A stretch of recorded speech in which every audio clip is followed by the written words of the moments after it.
Hello everyone, so we are back today on 26th of March, Tuesday, and I'm recording this video from the airport because I'm traveling. I've been flights and I'm traveling for next few days, and I don't want to miss recording videos. So sorry for the background noise. Let's get going. So for today's cybersecurity news, we got 5 news to cover. First one is FEMA inadvertently exposed almost 2.3 million disaster victims' private data with a contractor. Second one, unprotected MongoDB database leaks real-time locations of over 238,000 Family Locator app users. Third one, Hijacked ASUS live update software installs backdoors on countless PCs worldwide. Fourth one, Google fixes Chrome evil cursor bug abused by tech support team sites. And the fifth one, VirusTotal debuts retro simplified interface for legacy systems. Okay, so to start the first news, FEMA, which is the US Federal Emergency Management Agency, has shared private data of almost 2.3 million disaster victims with one of its contractors. And this news is not that bad because it's not that the information was hacked or shared on the internet by a hacker or exposed by a hacker or researcher. It's only that FEMA shared the information with the contractor, which was actually not required. So the Office of the Inspector General for the Department of Homeland Security published a report saying, management alert, FEMA did not safeguard disaster survivors sensitive personally identifiable information, PII. So this report revealed that FEMA disclosed PII of disaster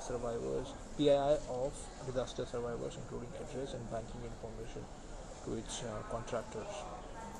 And as per FEMA, they required to share some of the personal information of the disaster survivors with the contractor managing the TSA program. But later on, they found out that not all the information was necessary for the TSA program, and some of that was PII. FEMA stated it had implemented immediate measures to discontinue sharing the unnecessary data and had begun an on-site assessment of network. Moving on to the second news, which is again MongoDB database leak. So this time it's a popular family tracking app which is named Family Locator, was found leaking the real-time locations of more than 238,000 users for weeks after a server was left exposed without a password. The app is built by an Australian-based software company, Hijacked ASUS, and according to the researcher, the unprotected server was running a MongoDB database that stored the real-time location and other significant details of users. This allowed the families to track the locations of other family members, and the app also enabled users to set up geo-fenced alerts to send a notification when a family member enters or leaves a location. So, in summary, any user who had a geofence set up coordinates stored in the database, such as home or work, and based on the investigation, it has been found that the misconfigured MongoDB database contains account records of each user. So each account included a username's email address, profile photo, plain text password, and none of this data was encrypted. I would say this is a big one because people can see, for hackers it's pretty easy to get the location of each user, and the 238,000 is a big number. So home location, work location, and getting the timings of for people moving around, it's a big thing for a hacker to acquire and can be used in a negative way.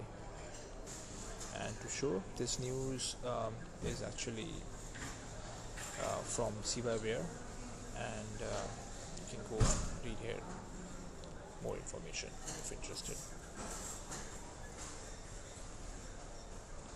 Moving on to the third news, which is Hijacked ASUS live update software installs backdoors on countless PCs worldwide. and I believe this could be the biggest news for this week. So I'm gonna put a graph and then explain this news quickly. Okay, so going to the news, cyber criminals campaign focused on targeting the supply chain through the exploitation of ASUS live update software. So live update is the software to be highlighted here, which may have involved installation of backdoors on over 1 million PCs from ASUS. So this research comes from Kaspersky Labs. As per them, the attack was first detected in January this year, 2019, and it is believed that the campaign, dubbed Operation Shadow Hammer, so remember Shadow Hammer, took place between June and November last year, 2018, and has potentially compromised countless users. Despite there being only a small list of individuals the hackers wish to target. So this operation, Shadow Hammer, leveraged the ASUS Live Update utility, which comes pre-installed on majority of ASUS computers. So in a summary, ASUS Live Update is intended for ensuring computer systems such as drivers, apps, BIOS, and EFI all receive upgrades and patches when they are due. But it is this valuable utility that cyber attackers have managed to compromise. Kaspersky in the research believes that the legitimate ASUS security certificates such as with the ASUS Tech Computer Inc. Okay, and but after all this research published by Kaspersky, ASUS have not confirmed about this attack, and but may have spread malicious software to thousands of users through its update system. Okay, what else? ASUS denied, as I said earlier, and we have to wait and see if ASUS actually accepts this malware or backdoor from their live update software. Also, Kaspersky has provided a tool for users to check and see if their ASUS live update software build contains a backdoor.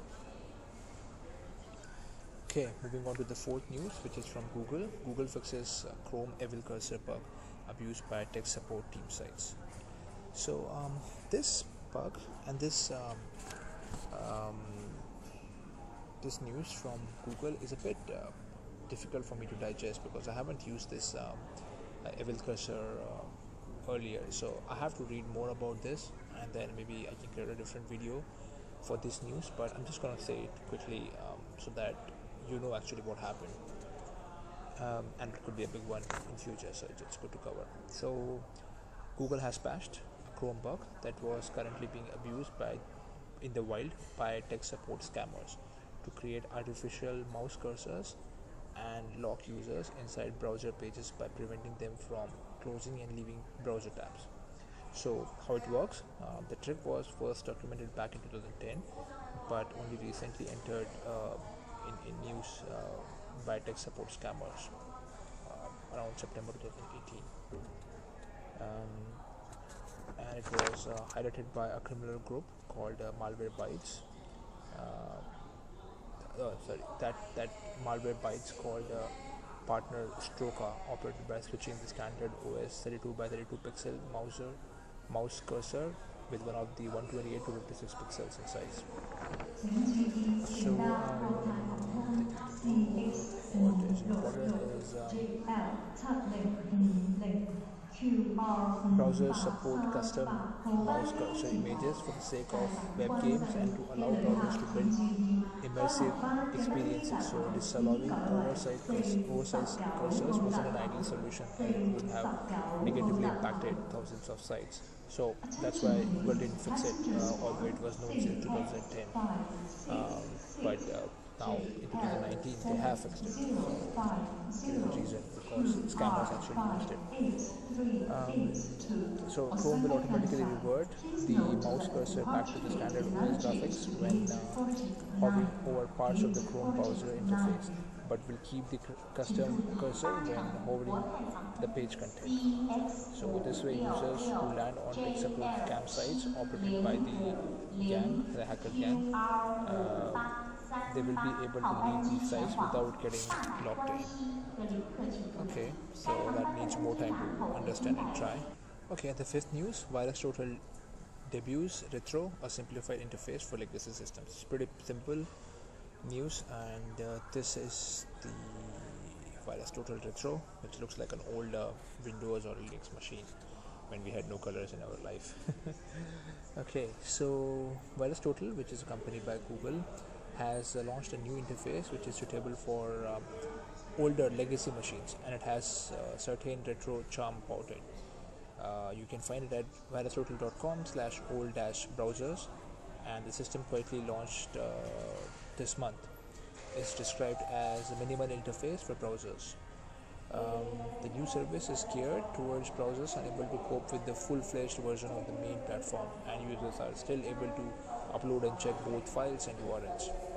The interface may prove valuable for those using older systems or on a mobile, as it takes far less bandwidth and time to load. So one of the researchers showed that the original page from VirusTotal takes 947 KB and load time of 486 milliseconds, which is a lot. In comparison, the new one, which is the lighter one, takes only 6.1 KB compared to 947 KB. So it's a big difference. And the load time is only 333 milliseconds compared to 486 milliseconds. So still faster. Okay, so that's all for today's cybersecurity news.